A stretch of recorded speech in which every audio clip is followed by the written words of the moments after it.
मेरा और कोई मकसद नहीं है। अल्लाह सुब्हानहू व तआला ने दुनिया में जितने भी कानून बनाए हैं, हर कानून को हम इस पर अमल करते हैं, क्योंकि अल्लाह का हुक्म अमल नहीं भी करते हैं तो उसकी खिलाफत नहीं करते हैं, क्योंकि मेरा ईमान है। और हमारे पास दुनिया में सबसे बड़ी दौलत ईमान और कुरान मजीद एक सुपर पावर है। लेकिन हमारी बदनसीबी है कि हम कुरान मजीद चूंकि हमारी लोकल लैंग्वेज में नहीं है तो उसको समझ नहीं पाते। अल्लाह सुब्हानहू व तआला ने दुनिया के अंदर जितनी भी कुरान में जितनी भी सूरह अंबिया, सूरह इखलास, सूरह इमरान, जितनी भी सूरह आई है, हर सूरह आपका एक बेहतरीन इंस्ट्रूमेंट है, औजार है, कब कहाँ किसको इस्तेमाल करना है। हर मुसीबत का फार्मूला है। अब इंशाअल्लाह कल से तरावी होगी और रोज़ा भी शुरू होगा। कुछ लोगों के दिमाग में गलतफहमी है, यार रोज़ा रख के क्या होगा, मेरी सेहत बिगड़ जाती है। कुछ लोग ऐसे भी हैं हमारे समाज में जो रोज़ा नहीं रखते हैं, सोचते हैं कि रोज़ा रखने से मेरी सेहत बिगड़ जाएगी।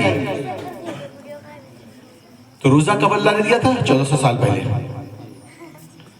मैं MBBS डॉक्टर हूँ, MBBS आगे पढ़ाई करी है, फॉरेन में भी मैं गया हूँ, यूरोपियन कंट्री में भी गया हूँ, वहाँ भी मेरा डिस्कशन हुआ है तमाम चीज़ों पे।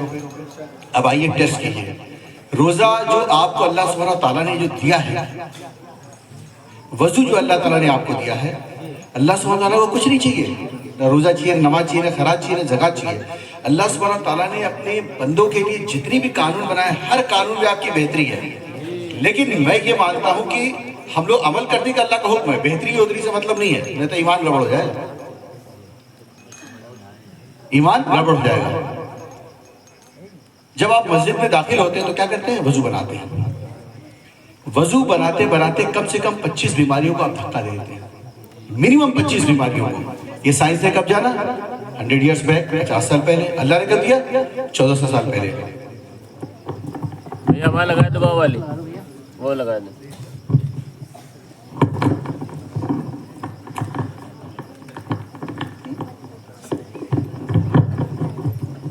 पीछे बढ़ा के रख दो, पीछे बढ़ा के।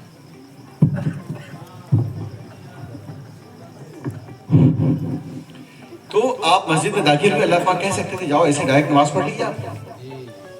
वजू क्यों बनाते हैं? उसमें भी अल्लाह की हिकमत है। साइंस का मतलब होता है वो आप बोलेंगे वहां 10 गोलियां हैं, वो नहीं मानेंगे साइंस, उसको टेस्ट करिए तब मानेंगे।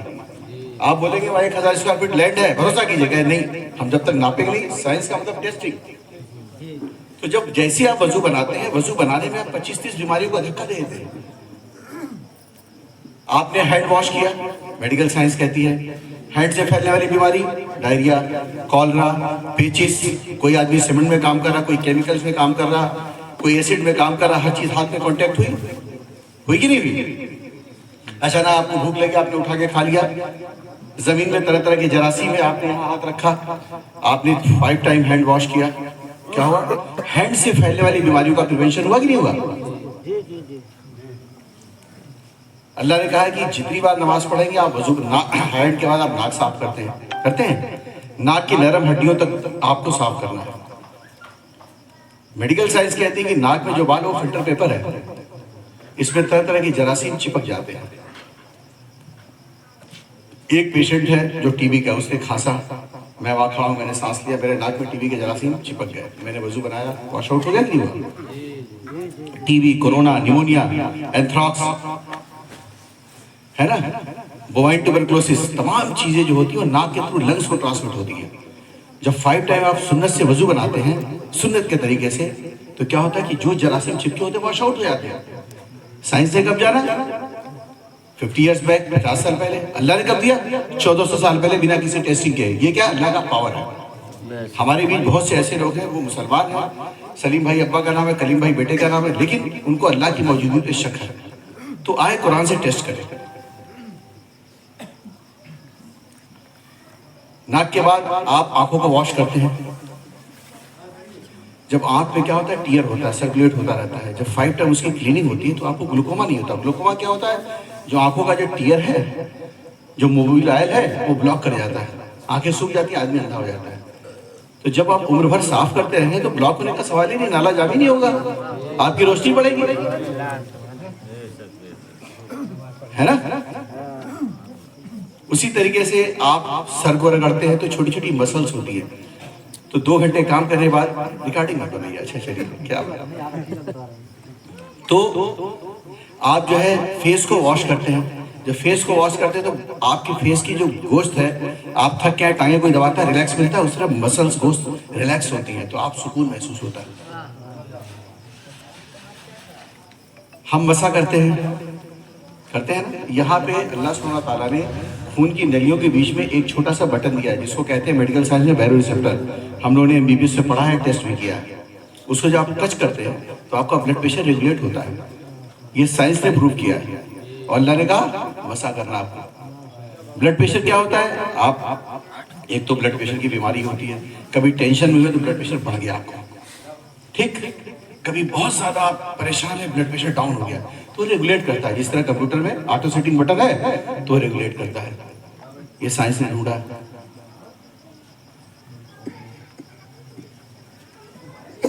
बिना किसी टेस्ट के, बिना किसी लैब के अल्लाह ने कहा जब वजू बनाना है तो पैर की उंगलियों के बीच में फिलहाल करना है। क्यों हज़रत? क्यों? ये हम लोग को नहीं मालूम था। जब साइंस ने इसे टेस्ट किया तो जो पैरों की जो हड्डी बीच की जगह होती है वो बॉडी का सबसे पतला चमड़ा होता है। उससे तरह तरह के जरासीम घुस के ब्रेन तक पहुंच जाते हैं, लंग्स में, किडनी में पहुंच जाते हैं। एक खेतों में वाली आप काम कर रहे हैं, अल्लाह का कानून जो बना है उसका फायदा आज भी है, कल भी है और हमेशा रहेगा।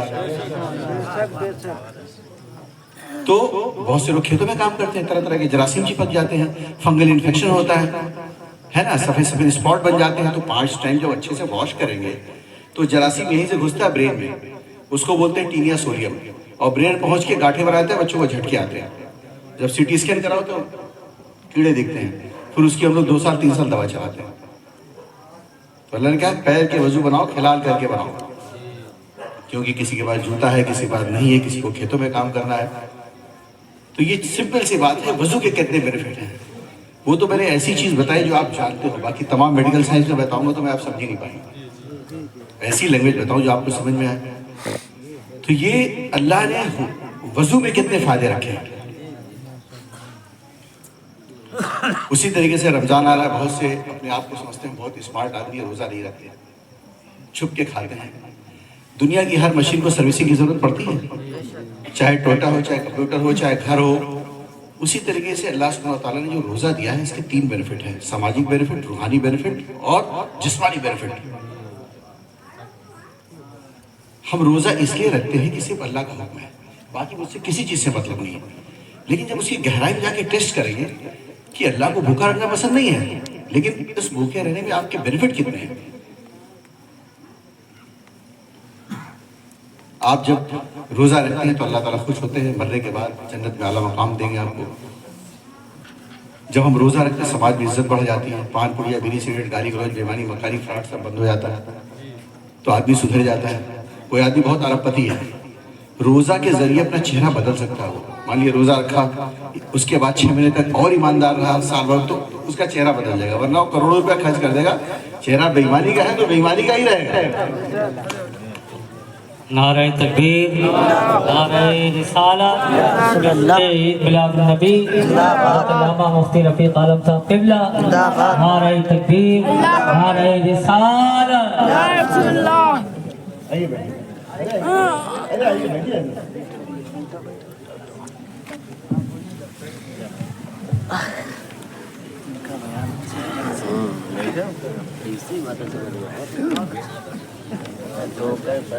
तो बहुत से स्मार्ट लोग होते हैं, सोचते हैं वो हम लोग को रोजा रखने वालों को बेवकूफ समझते हैं। लेकिन दुनिया का सबसे बेहतरीन हेल्थ पैकेज क्या है?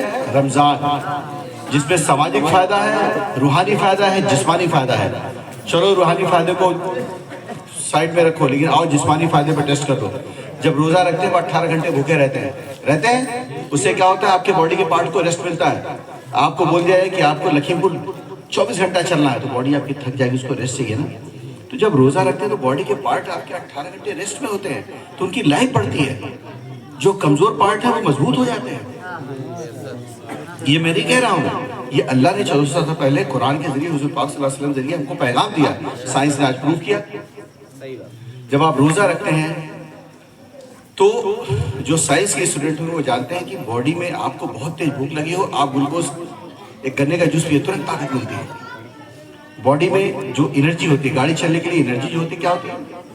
पेट्रोल और मोबिल, डीजल और मोबिल। उसी तरीके से बॉडी को चलने के लिए शुगर चाहिए होता है।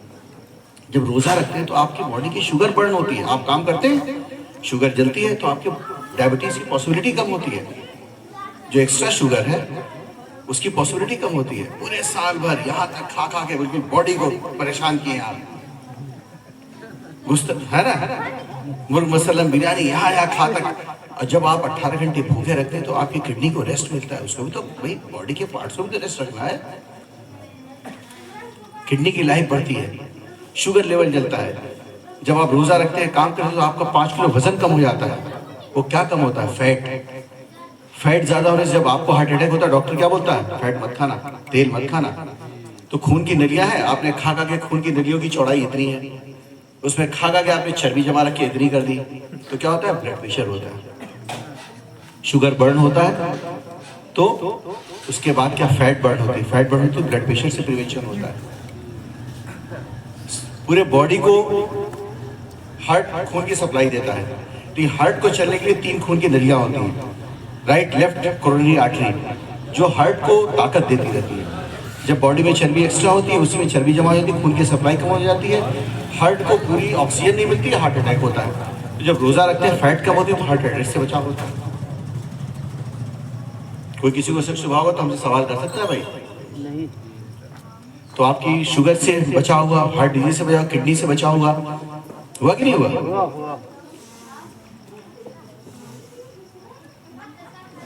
जब रोजा रखते हैं तो अल्लाह पाक कहते हैं कि आपको ज्यादा नमाज पढ़नी है। क्यों? कि जब नमाज हो, दुनिया की बेहतरीन एक्सरसाइज है, दुनिया का एक ऐसा एक्सरसाइज है। नमाज हम इसलिए पढ़ते हैं, खुदा का हुक्म है, मतलब गलत मत निकालिएगा, लेकिन नमाज एक दुनिया की ऐसी बेहतरीन एक्सरसाइज है। दुनिया के किसी योगा में बॉडी के सारे पार्ट्स का मूवमेंट नहीं होता।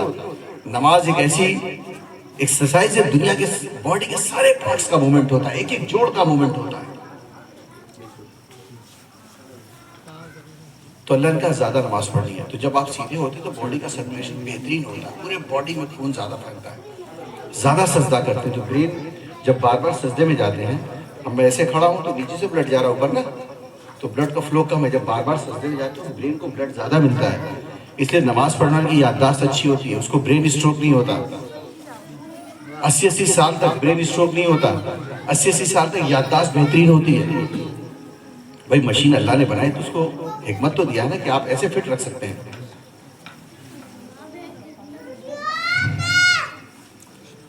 आप जब रोजा रखते हैं तो आपके जितनी भी बॉडी है, सारे पार्ट्स के अंदर ब्लड फ्लो की सप्लाई बढ़ जाती है, तो और आपका क्या होता है? बॉडी के पार्ट्स हेल्दी हो जाते हैं। तकरीर लंबी हो जाएगी, बहुत सारी बातें हैं। उसी तरीके से एक चीज और कहना चाहूंगा कि इस्लाम में जितनी भी चीजें हैं, हर चीज के पीछे लॉजिक है, मंतिक है। बिला वजह इस्लाम में कोई चीज हम जानते नहीं, वो हमारी पड़ी है। हर चीज अल्लाह ने कहा आपको बैठ के पानी पीना है और 3 बार में पीना है, कहा ना। साइंस ने टेस्ट किया तो जब आप पानी 3 किश्तों में पीते हैं तो आपके जो फूड पाइप है वो एक अच्छे से मूवमेंट करती है। आपको बोलेगा कि छलांग लगाओ 10 फीट, 3 फीट, 2 फीट, 4 फीट, तो आपकी घुटने और टांगे खराब होंगी। 3 किश्तों में आपको पानी पीते हैं ना। तो क्या होता है कि ये जो मसल्स है, जो फूड पाइप होती है, वो ऐसे से एक बराबर मूवमेंट करती है, तो फूड पाइप की लाइफ बढ़ती है। वरना गटर गटर पी लिया, एक मसल ज्यादा काम किया, एक ने कम किया। अक्सर नहीं सुना है, खाना पानी नीचे नहीं निकलता है। उन्हीं लोगों का होता है कि एक वक्त आता है जब मसल है ना, चारों पहिए बराबर नहीं चलते हैं, आगे एक पीछे, एक टेढ़े एक तिरछे, तो क्या हो, खाना नहीं उतरता है। तो अल्लाह सुब्हानहू तआला के हर कानून में इंसान की बेहतरी है, हर कानून में। और एक चीज़ और कहना चाहूँगा, आज की डेट में माजरत के साथ कहना चाहूँगा कि हम मुसलमान सबसे गरीब, सबसे परेशान, सबसे कम नौकरी में, माली हालत सबसे ख़राब, बिजनेस हमारा अच्छा नहीं। उसकी सबसे बड़ी वजह है कि अल्लाह के कानून को हमने छोड़ दिया। अल्लाह का कानून क्या था? अल्लाह जब दुनिया में कुरान आई थी तो अल्लाह सुब्हानहू तआला ने रोज़ा, नमाज, खैरात, ज़कात बाद में बोला था। सबसे पहले सूरह आई थी इक़रा बिस्मि रब्बिका खलक़, इल्म हासिल करो। हम मुसलमानों ने क्या किया? इल्म का मतलब ये है कि सबसे पहले हमारी अमली ज़िंदगी में इस्लाम हो, ताकि गैर हम उसको बोले कि मुसलमान अच्छा होता है। बाकी तफसील में हजरत लोग बताएंगे। आपके बात करने का अंदाज, उसका बेटा ऐसे नहीं बात करता जैसे आप गैरों से बात कीजिए। जब किसी गैरों से बात की तो उसको अच्छा लगे, तुरंत ना भिड़े, है ना। कोई भी मसला आता है उसकी तहकीकात करें। तो जो हम आज की डेट में सबसे गरीब, सबसे परेशान, सबसे कम नौकरी में हैं, तो उसके लिए अल्लाह के रसूल ने कहा था इल्म हासिल करो। और हम लोगों ने इल्म का मजाक उड़ाना शुरू कर दिया। तो भाई साहब ये करेंगे, ये हाफिज जी बनेंगे, हम तो टहलेंगे, मस्त रहेंगे, और जब घर का बोझ पड़ता है तो पस्त हो जाते हैं। इसलिए इल्म पे फोकस कीजिए। और हजरत अली का कौल है, ज़माने के हिसाब से इल्म हासिल करो। बस अब दुनिया मोटरसाइकिल एरोप्लेन से चल रही है, आप साइकिल से चलेंगे तब तो दुनिया का मुकाबला नहीं करेंगे। दुनिया में इज्जत भी चाहिए, पैसा भी चाहिए, बिजनेस भी चाहिए, सब कुछ चाहिए ना। लेकिन सब दुनिया में अल्लाह के कानून पे चलना ही इबादत है। चाहे आप बात कर रहे हो, आप चाहे बिजनेस कर रहे हो, चाहे आप रिश्तेदारों से मिल रहे हो,